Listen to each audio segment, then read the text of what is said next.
Troost Market Collective has always been and is an all volunteer run organization. We have no paid staff.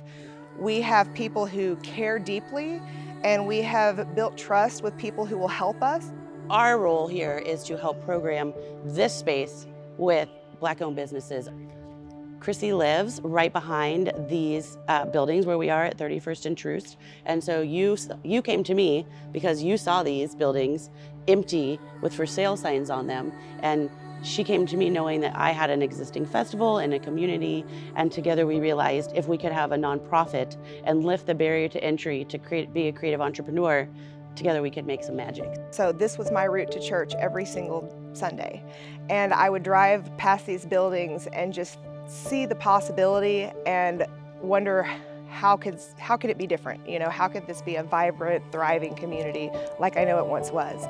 So we have a grand vision of having a makerspace in this building, and what it will be we will have residencies for people. So we will be paying, so you don't have to worry about your rent. We'll have equipment in there, and so we hope we can lift that barrier to entry to become a successful artist. Troostapalooza was really birthed out of our frustration of not having a building. Troostapalooza is not just a festival. The thought that went into what Troostapalooza is was based on our mission, which was how can we bring traditionally, historically divided communities together and curate that festival so that they are able to participate in experiences together to be able to build friendships.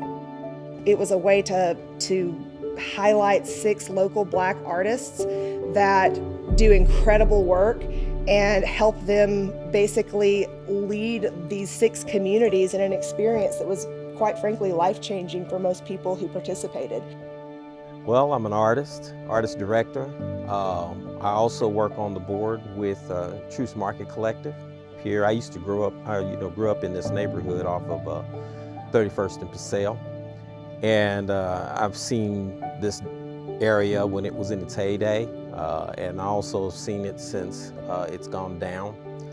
And I just felt like it was a perfect program to help pull the communities together. Dealing with challenges like the ones we were facing with Black Lives Matter, what was most important is to remember that everybody who had strong emotions about that issue weren't just Black. We decided to focus on positive contributions made by African Americans in our community throughout time. The Tuskegee Airmen, Arthur Ashe, the 3 mayors that we've had in the city. Art is a bridge to communication and access for people to be able to deal with some of the challenging issues of the day. We want to make sure that when this development comes, we help get businesses in here that are local, that otherwise wouldn't have a storefront or wouldn't have a space to create art.